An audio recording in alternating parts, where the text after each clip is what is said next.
World War II was the most destructive conflict in human history. It stretched across continents, drew in dozens of nations, and left devastation on a scale the world had never seen before. But within this vast war, some battles stood out for their horror and intensity. For German soldiers, no front was more terrifying than the Eastern Front, where they faced the Soviet Union. When captured by the British or the Americans, German troops often felt some relief. The chances of survival were high, and while prison camps were strict, they followed rules and provided basic conditions. But the idea of being taken prisoner by the Soviets was a nightmare for many German soldiers. It carried with it the fear of brutality, starvation, and in many cases, death. Why was this the case? Why did German soldiers fear the Soviets more than the Americans? To answer this, we need to look at the nature of the Eastern Front, the treatment of prisoners, the history between the two nations, and the overwhelming power the Soviets brought to the battlefield. The Eastern Front began with Operation Barbarossa in June of 1941. Hitler launched nearly 4 million Axis soldiers into Soviet territory, expecting a quick and decisive victory. But instead of an easy campaign, the Germans encountered something entirely different, a war of annihilation.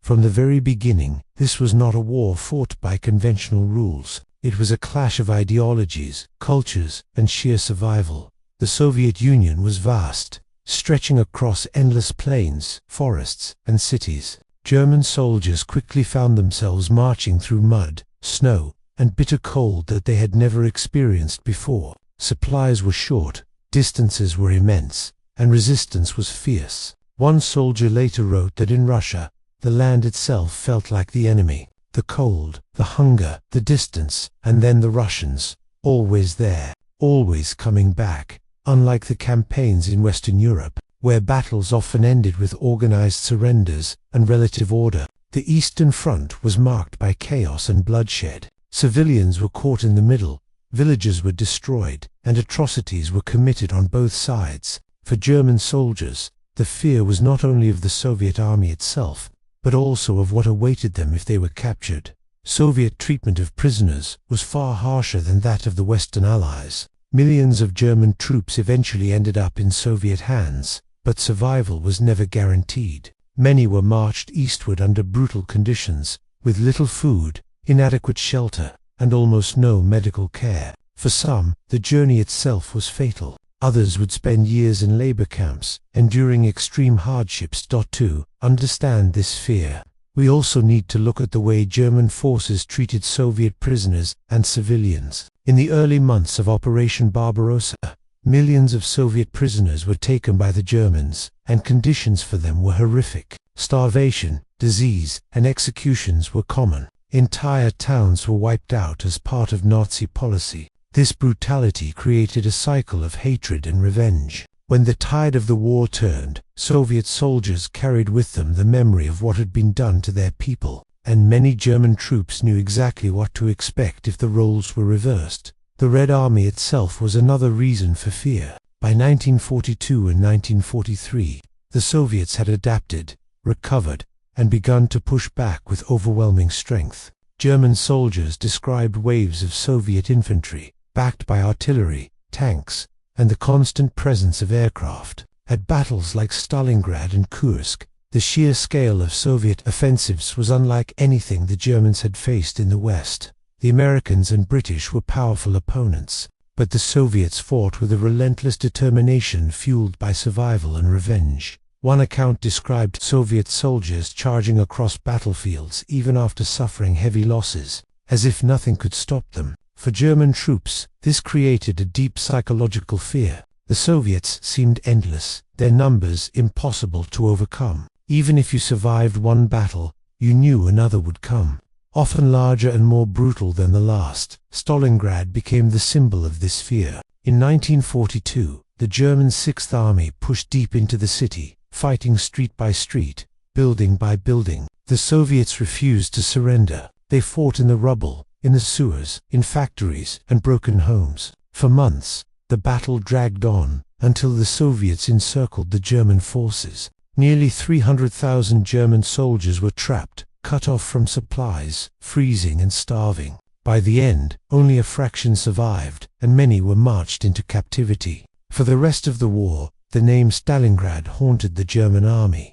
Beyond the battlefield, the fear of the Soviets came from their reputation. Stories spread quickly among German troops. Soldiers would whisper about what happened to units that surrendered in the East. Tales of torture, executions, and endless labor camps circulated widely, and whether exaggerated or not, they built an image of the Soviets as unforgiving and merciless. In contrast, being captured by Americans was almost seen as a relief. You might get food, medical care, and eventually be sent home. The difference could mean life or death. Another factor was the propaganda on both sides. Nazi leaders constantly portrayed the Soviets as brutal, subhuman, and merciless. This propaganda was intended to harden German soldiers, but it also planted seeds of fear.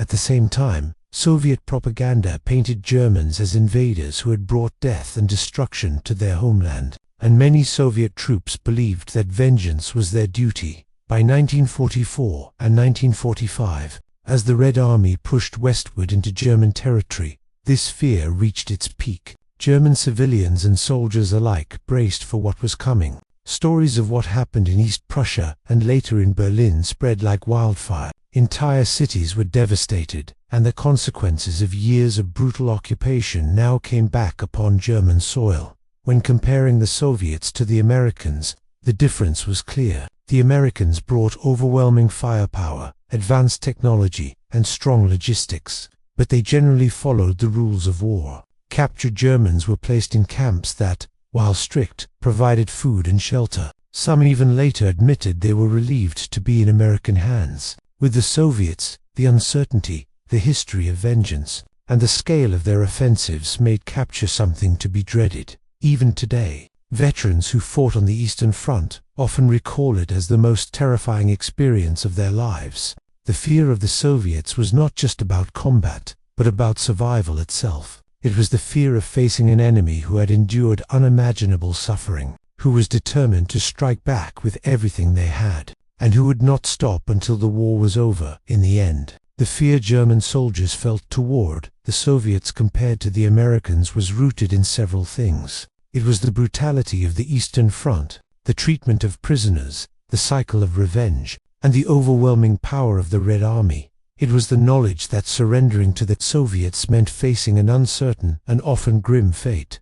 The war in the East was not just another battlefield. It was a clash of ideologies, of survival, and of raw human endurance. For German soldiers, it was the place where fear became a daily companion, and where the name of the Soviet Union carried with it a weight heavier than any weapon. And that is why, even decades later, the Eastern Front is remembered not only as the largest theater of World War II, but also as the most feared.